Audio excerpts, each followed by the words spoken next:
Kuromba kwemurume wangu part 2. Tete handizivi chakandipa simba rokusumudza mubhedha kuti chino, kuti mubhedha wangu naShewe raiva rinozi latest super king rokuti chero aizviti shasha yemavato anga asingaumburuki akaupedza. Kubva uchisvika pese pandida kuti ndiite thorough cleaning, murume wangu aiti ndisiyane nazvo nokuti zvaizondikuvadza musana nokuti mubhedha wainge wakakurisa, saka aizozviita ende iye ndiye aitozviita. Ndaifunga kuti Shewe vari kundiratidza rudo, izvo kwete. Shewe vaive vane secret yavanga vakaviga pasi pemubhedha. Zvese zvavaiita izvi kwaiva kundirivadza kuti ndisambofungira chinhu. Tete, sezvo mubedroom medu mainge mune carpet, ndaida kuita vacuum mubedroom mangu properly kuti mupinde mhepo. Tete, munoziva kuti mumba mune macarpets pano neapa munomboda kumbogwedebudzwa corner to corner kuitira strong smell yecarpet iya. Ko ndaigoite zvangu ini kubasa ndainga tisingabvumidzwi. Handiti aida kuti ndiite glorified maid here, housewife. Ndakaenda kupantry kunotora vacuum cleaner kuti nditange kucleaner. Ndaiti kana ndapedza ndombopinda zvangu mubathroom muensuit mangu ndombokwesha mubathroom matiles nemutabo. Ndainzwa ndine energy, kuvata kwainge kwakubhoa.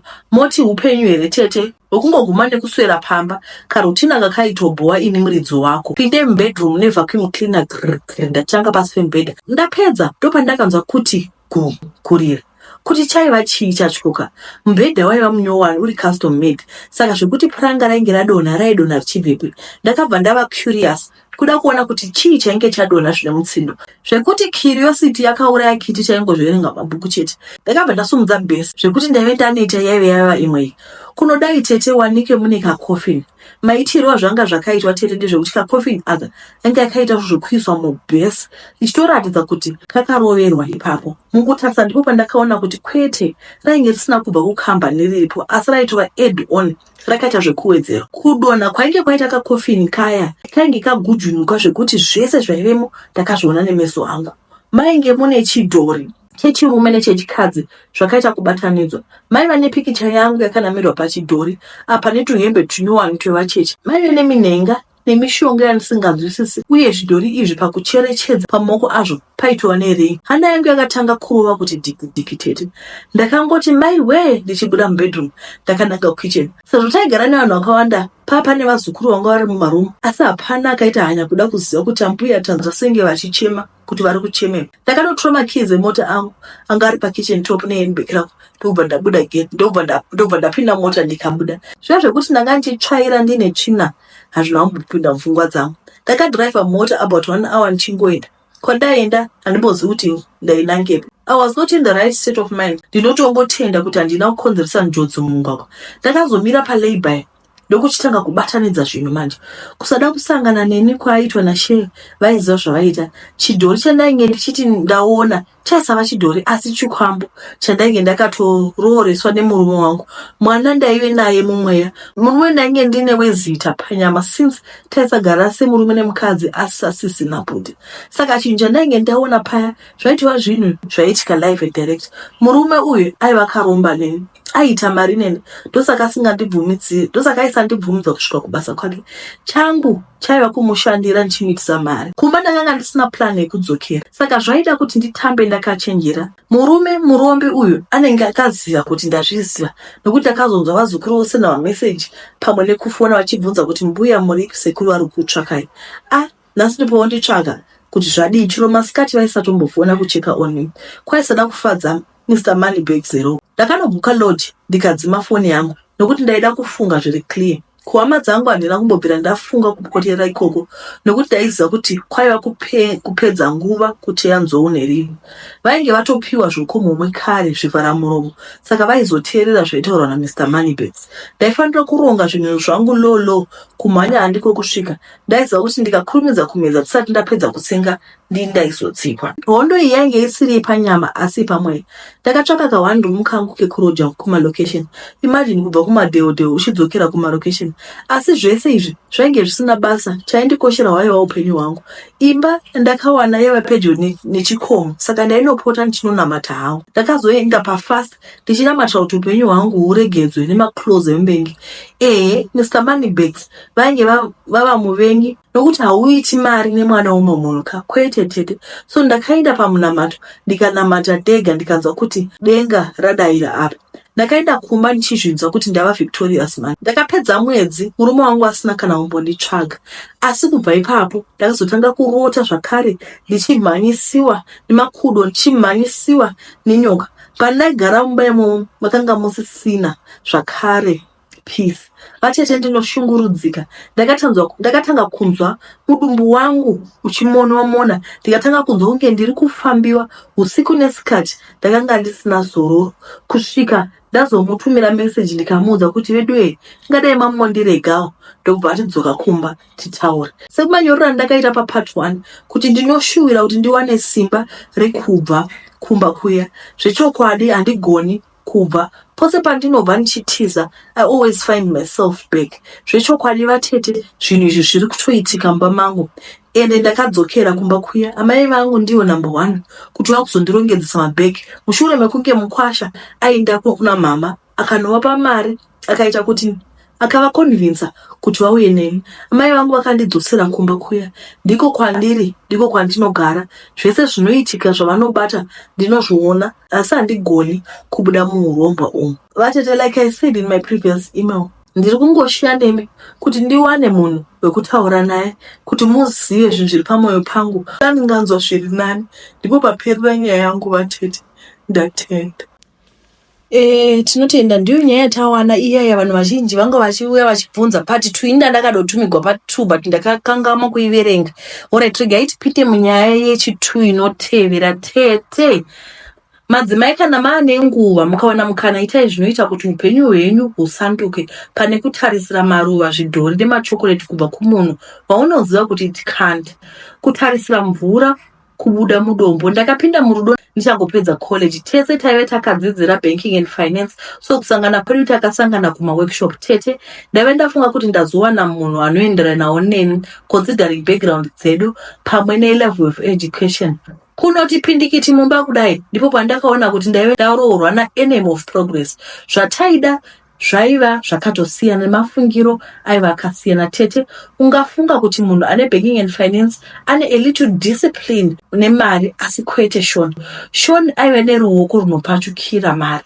Ndaive ndatomboisa pfungwa dzekuti titenge stendi dzaitengeswa underbank nekuti dzinenge dzine mapepa akachena, asi Shoni aivaomesa gotsi achiti ndiye ega aiva mwana mukomana aizoinherita imba yamai vake kana vachinge vasofa. Tete, ndakatoona kuti pafungwa dzacho pane yairegera imwe yaimhanya bani upenyuka utete ukana ari yaizotanga kufa ini nevana taizodi plus agova shiri iya inonzi gora here inomira kuti zvinhu zvife yozoita take off. Saka ndakatanga kuronga kutenga stand yangu in case of rainy days. Handiti ndainge ndamuudza pfungwa iyi akaradza kusaifara. Plus Tete, chakandipusha stereki inyaya yekuti kwainge kwava negirlfriend yaitirwa zvese kani ini nevana tichitambura.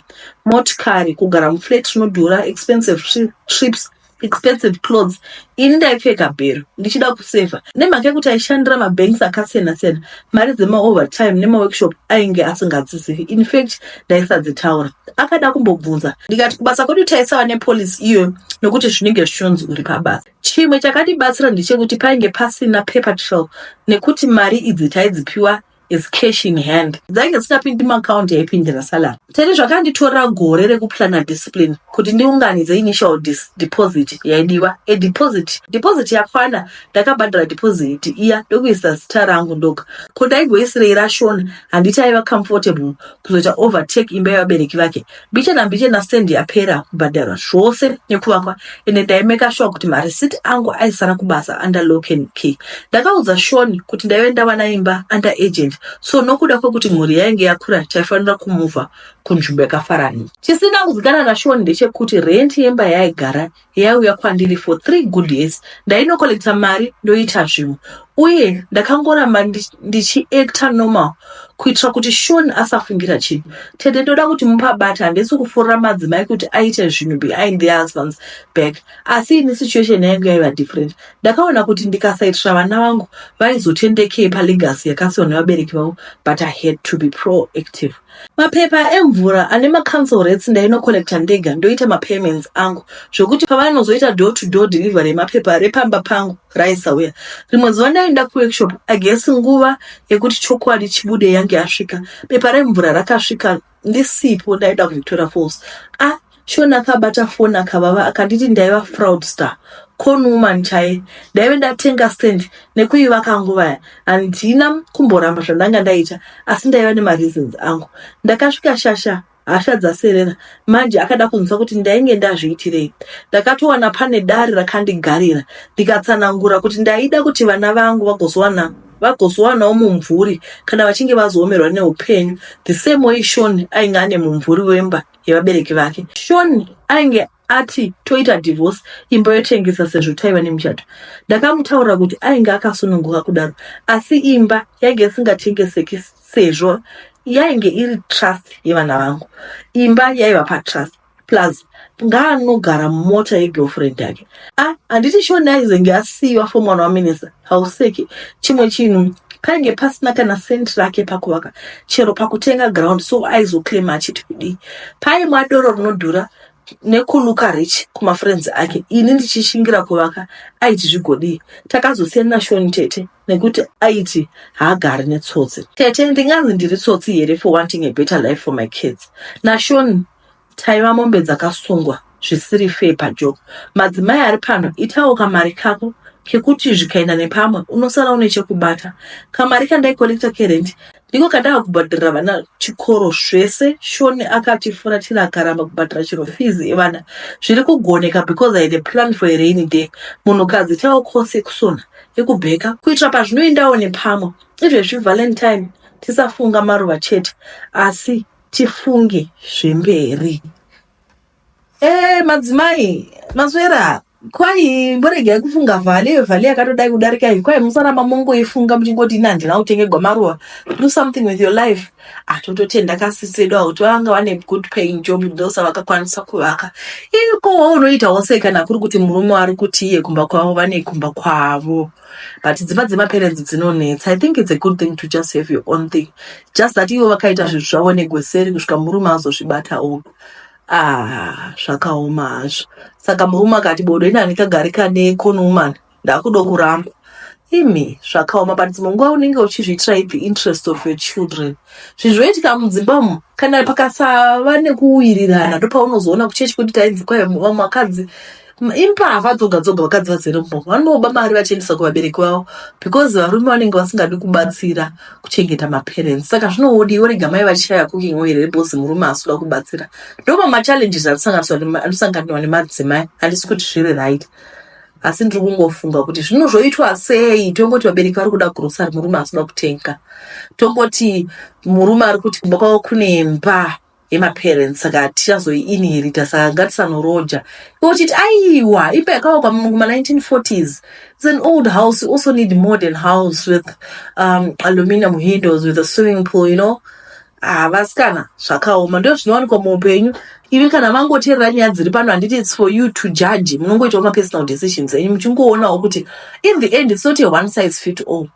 Maadvice atinopa panapa haisi one size fit all unoita zvinonyatsokuitira ikona uchiona kuti baba zveshe vanoda kuita rembe yekumba kwavo inonetsa kaya inenge nanasekuru nanabamunini nanavatete vane vachiti tisakaitenga iwototi hai nevana vangu tichagara pano bhosi murume wangu ndiye last bondi yachainireta zvinonetsa hazvo saka like I said it's not a one size fit all mune munhu anoita zvinonyatsoenderana naye zvaanoona kuti izvi ndizvo zviri right.